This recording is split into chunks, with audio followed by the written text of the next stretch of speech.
रजीम बिस्मिल्लाहिर्रहमानिर्रहीम।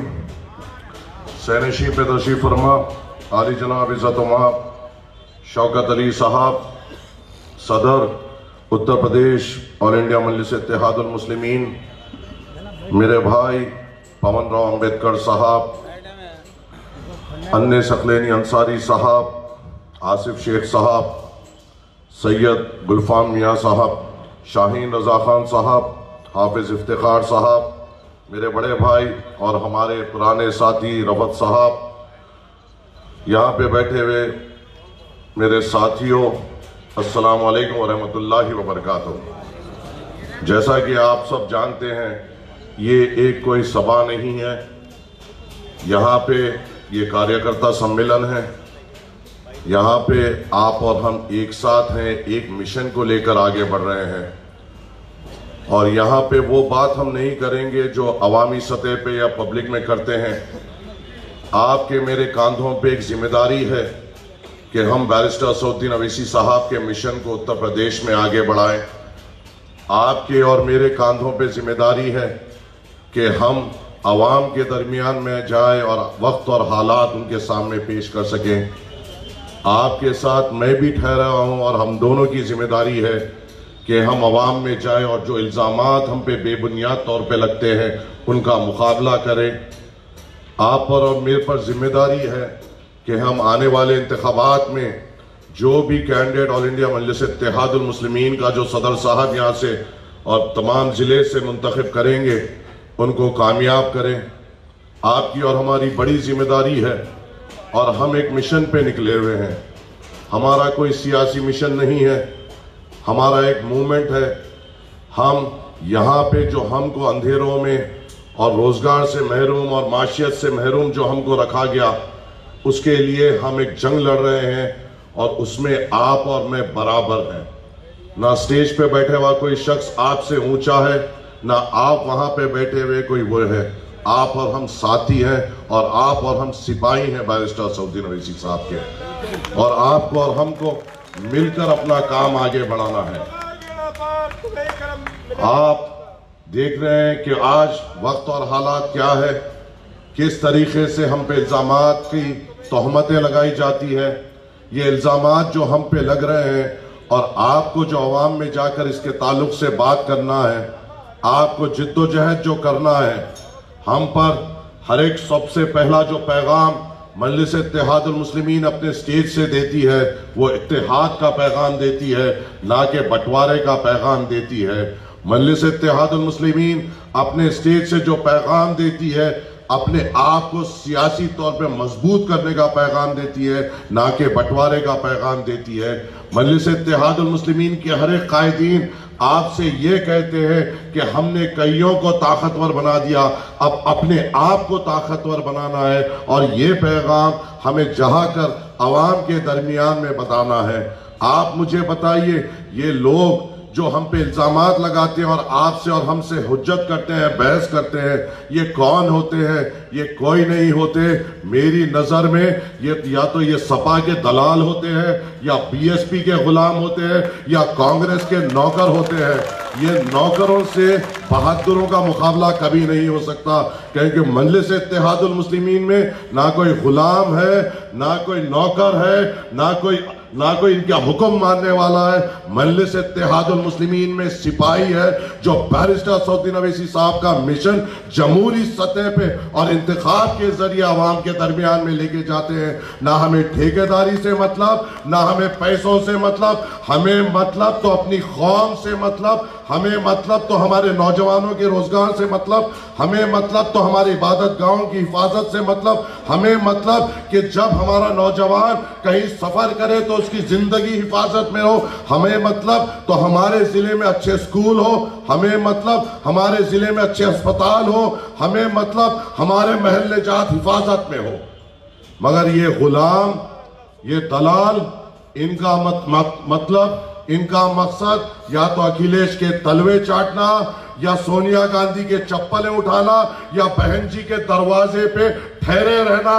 ये उनके और आपके और मेरे बीच में फर्क है और ये आपको साफ तौर से साफ रखना है। हम जब आगे बढ़ रहे हैं तो जज्बे के साथ आगे बढ़ रहे हैं। हम जब आगे बढ़ रहे हैं, एक मिशन को लेके आगे बढ़ रहे हैं। हमारा मिशन ना असदुद्दीन अवैसी साहब को शोहरत दिलाने का है, ना आपका और मेरा मिशन शौकत अली साहब को शोहरत दिलाने का है। आपका और मेरा मिशन अपनी कौम को, अपने कौम के मुस्तकबिल को आगे बढ़ाने का है, अपनी कौम और मुसलमानों को हिफाजत में लेने का है। हमारी इबादत गाहों की हिफाजत, हमारे नौजवानों का रोजगार, और जो प्रशासन से हमें परेशानी होती है उनसे टकराने वालों को चुनने का आपका और मेरा मकसद है। हमें गुलामों को नहीं चुनना है, हमें दलालों को नहीं चुनना है, ना कोई दर के गुलाम को जो चुनना है। आप मुझे बताइए, यहां पे बुजुर्ग भी मौजूद है, उनको देखकर बेइंतहा खुशी होती है। आपकी उम्र के सामने मेरा तजुर्बा भी नहीं।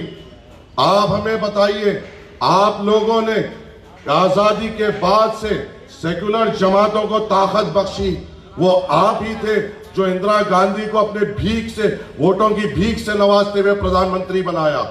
वो आप ही लोग थे जिन्होंने अपने वोटों की भीख से उनकी औलाद राजीव गांधी को भी प्रधानमंत्री बनाया। वो आप और हम ही थे, वो मुसलमान ही था जिन्होंने अपने वोटों की भीख से आई के गुजराल को भी प्रधानमंत्री बनाया, देवगौड़ा को भी प्रधानमंत्री बनाया, और उसके बाद मनमोहन सिंह को भी प्रधानमंत्री बनाया। वो आप और हम और तमाम मुसलमान थे जिन्होंने मुल्ला मुलायम के नाम पर उनके तमाम खानदान के 2 अफराद, अखिलेश और खुद मुल्ला मुलायम को मुख्यमंत्री बनाया। वो आप और हम और तमाम मुसलमान ही थे जिन्होंने अपने वोटों की भीख से बहन जी को भी मुख्यमंत्री बनाया। मगर बुजुर्गों, मुझे यहाँ पे ठहरे हुआ हूं, आपकी उम्र बड़ी है, आपकी उम्र के सामने मेरा तजुर्बा भी नहीं। एक तो फायदा बता दीजिए जो हमारी कौम को मिला, एक तो ऐसा विधायक बता दीजिए इन पूरे सालों में जिसने उठकर उस ऐवान असेंबली या पार्लियामेंट में जाकर यह कहा कि मेरे मुसलमानों का क्या। एक बता दीजिए।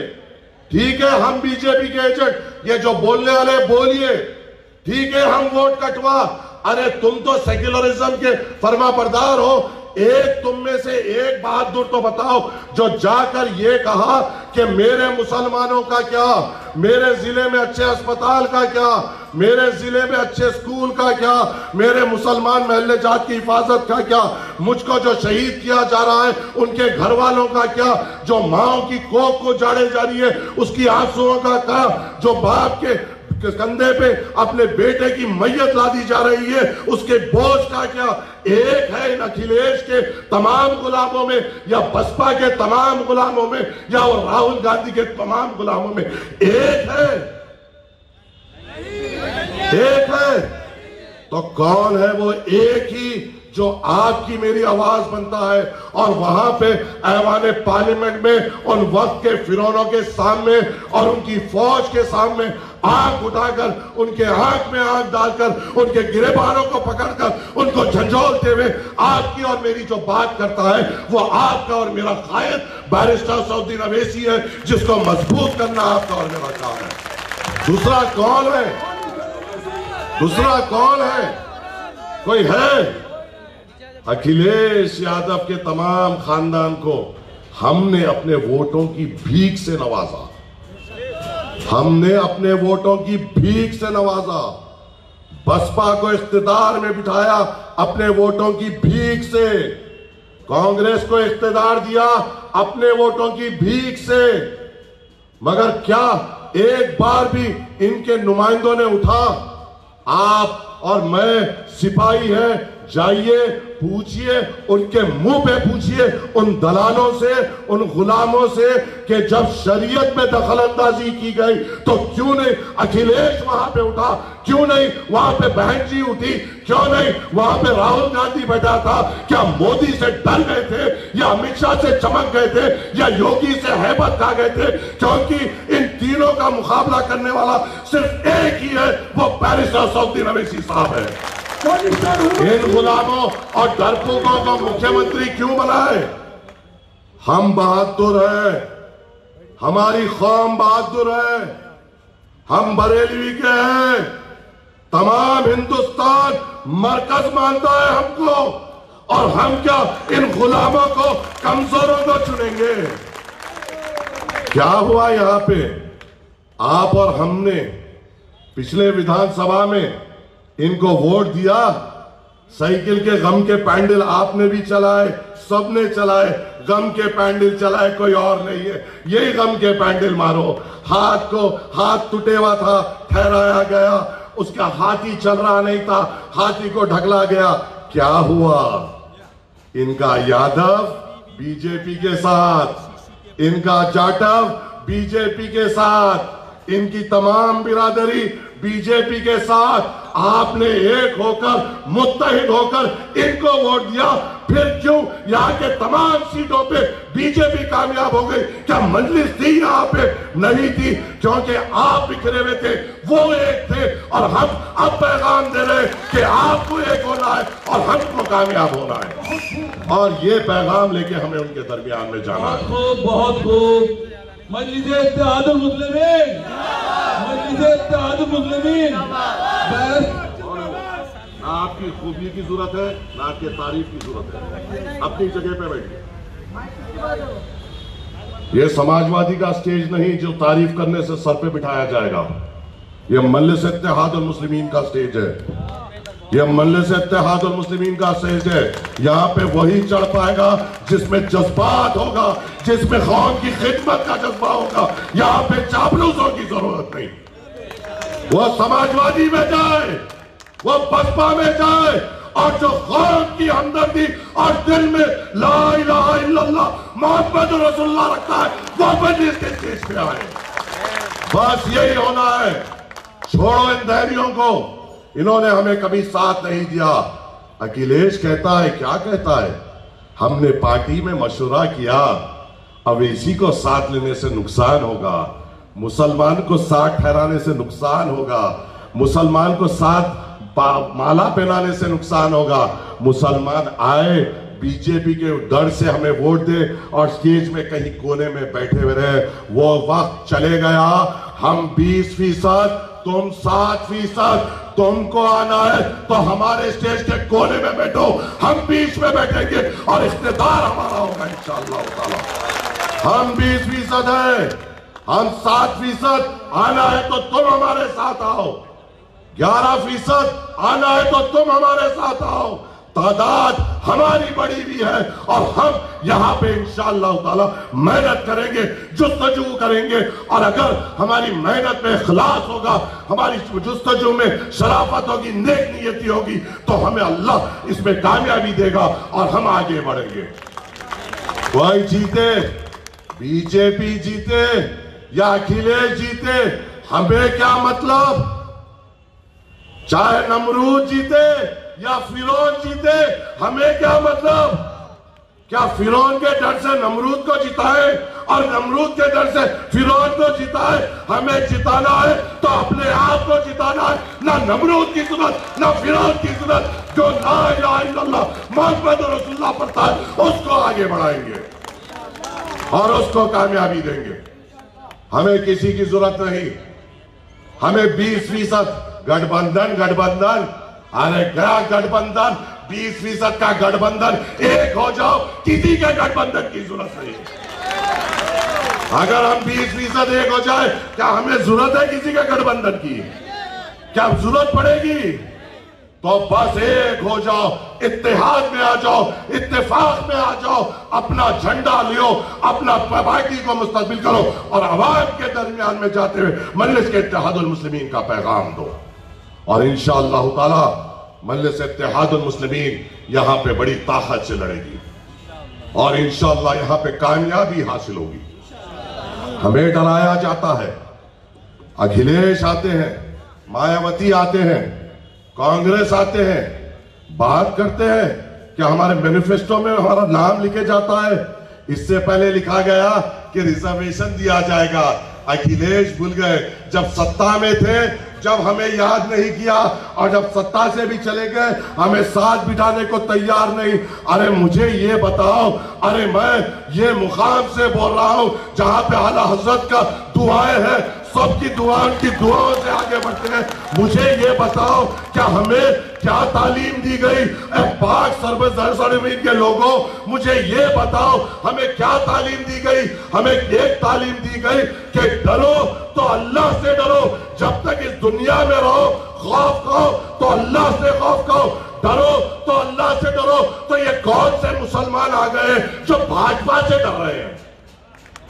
क्या तुम्हारा ईमान इतना कमजोर हो गया है कि तुम अल्लाह के अलावा भाजपा, योगी, मोदी, अमित शाह से डर रहे हो? हमारा एक ही ईमान और दिल में एक ही बात, डरो, खौफ खाओ तो अल्लाह से खौफ खाओ। बाकी सब हमारे लिए कुछ नहीं, हम एक हो जाएंगे तो हमारा परचम बुलंद होगा, इनसे मुकाबला करने की ताकत मिलेगी। ये पैगाम लेकर आगे बढ़ो, ये जुस्तुजू लेकर आगे बढ़ो। दलालों को जो बोलना है बोलो, दलाल है, हराम का खा खा के आदत पड़ गई है। गुलामों को जो बोलना है बोलो, गुलाम है, फेंकी हुई रोटी खाने की आदत है, उनको आप और हम नहीं सुधार सकते। और जो चपरासी है, जो डोर पे ठहरता है, उसको तो फेंके हुए गोश्त की आदत होती है। और यहां पे हम शेर है, हमारा सदर बहादुर है, बहादुरों की कौम है, बहादुर हमारा नेता होगा। ना गुलाम की जरूरत थी, मजबूरी थी, अब हमारे पास मुतबादिल है, मजलिस इत्तेहादुल मुस्लिमीन है, हरा परचम हमारे साथ है, बैरिस्टर सऊदी अवैसी साहब का चेहरा है। और इंशाअल्लाह ताला आप लोगों के साथ से हर किसी को हराएंगे, बीजेपी को भी हराएंगे, अखिलेश को भी हराएंगे, मायावती को भी हराएंगे। और इनको हमारा साथ देते हुए हमको आगे बढ़ाना पड़ेगा इंशाअल्लाह। सोच छोटी क्यों रख रहे हो? ये क्यों सोच रहे हो कि हमें इनके साथ जाना चाहिए? ये क्यों नहीं सोच रहे कि उनको हमारे साथ आना चाहिए? सोच बड़ी रखो, हमारी तारीख बड़ी, हमारे पास मिसालात बड़े। और हमेशा ये कहा गया कि तादाद कभी मायने नहीं रखती, तादाद कभी मायने नहीं रखती। चंद को भेजो जो वहां पे जाए और लगाए नारा और ये कहे बहुत हो गया, इस ऐवान असेंबली में गुलामों की तादाद बढ़ गई, अब बात करो तो मुसलमानों की करो, बात करो हमारे महल जात की करो, अच्छे स्कूलों की करो, अच्छे अस्पताल की करो, हमारे रोजगार की करो, हिफाजत की करो। और अगर तुम ऐसों को चुनोगे और इन गुलामों को लात मार कर निकालोगे और एक बहादुर को चुनोगे तो प्रशासन की भी हिम्मत नहीं होगी तुम्हारे पे आने की। ये प्रशासन आज जो आप पे हावी हो रहा है, इन गुलामों के तरफ से, बहादुर को चुनो जो आपसे आने वाले खतरे से पहले अपने आप को पेश कर दे और प्रशासन से पूछे क्यों आ रहा, निकल यहां से, हमारा महल्ला, ये हमारी ताकत है, तुझे खत्म रखने की जरूरत नहीं। सुनो ऐसों को, फारुखाबाद देखा ना, देखा ना, मैं और शौकत अली साहब थे, जलसा खत्म हुआ, एक सिंघा माए गाड़ी में तेज तेज होंगी, आके एक हमारे जिला सदर को उठाकर ले गए। शौकत अली साहब बोले नहीं फौरन जाएंगे। हमने वहां पे गए तो अच्छा तैयार होते हुए मोबाइल फोन बता रहा है कि इसमें आपके सभा में पाकिस्तान जिंदाबाद के नारे लगे। मैं बोला या तो तेरे को रात की उतरी नहीं या सुबह सुबह थोड़ी सी चढ़ा लिया। और जब गौर से सुने शौकत साहब तो उस पे है, उसमें शौकत अली जिंदाबाद, माजिद हुसैन जिंदाबाद, वारिस पठान जिंदाबाद को हमारा पट्टा समझ लिया पाकिस्तान जिंदाबाद। और 3 तारे लेके वो सिंगम बना कर रहा, वहीं पे उस गुब्बारे में से वहीं पे हमने हवा निकाली, उसको झुकाया, उसको वहीं पे माफी मांगने लगाई और हमारे लोगों को वहां से बाइज्जत तौर पे लेके निकला। कहने लगा शायद गलत हो सकता है, हमने कहा शायद नहीं, या तो बोल गलत है नहीं बोलेगा तो शौकत अली साहब के साथ हम लॉकअप में बैठेंगे। जब तक तू ये नहीं मानेगा कि ये गलत है, उसको मानना पड़ा, उसको ये मानना पड़ा कि वो गलत है। क्या तुमने और ये तसव्वुर भी किया जो गुलामों को तुमने चुना, क्या वो ये काम कर सकते हैं? ऐसों को चुनो जो तुम्हारे पर आने से पहला खतरा अपने सीने पे ले। ऐसों को चुनो जो हमारे महल्ले जात पे आने वाला खतरा अपने घर पे ले। ऐसों को चुनो जो आपके लिए दहाड़े। आपने तो अभी तक भोंकने वालों को चुना है, आप दहाड़ने वालों को चुनो। और ये पैगाम लेकर हम हर गली कूचे में जाएंगे। आपको डरने और घबराने की बात नहीं। मजलिस अब वो मजलिस नहीं, मजलिस अब ताकतवर मजलिस है। कहीं भी कुछ भी परेशानी होगी, चाहे कितनी भी देर हो, शौकत अली साहब की सदारत में वहां पे पहुंच जाएंगे, डंके की चोट पे मुकाबला करेंगे, मगर आप पे कोई आंच आने नहीं देंगे। बस आप मुत्तहिद बढ़ाइए और आवाम के दरमियान में जाते हुए मजलिस का परचम को बुलंद करिए। बस इन चंद गुजारिशात के साथ आपसे इजाजत चाहूंगा और ये बराबर कहूंगा, ए मेरे साथियों, बदल के रख देना है, बदल के रख देना है फिजाए जमाने की, बदल के रख देना है फिजाए जमाने की। हमको भी जिद है तूफानों में पतंग उड़ाने की। वो आखिर का अल्हम्दुलिल्लाह।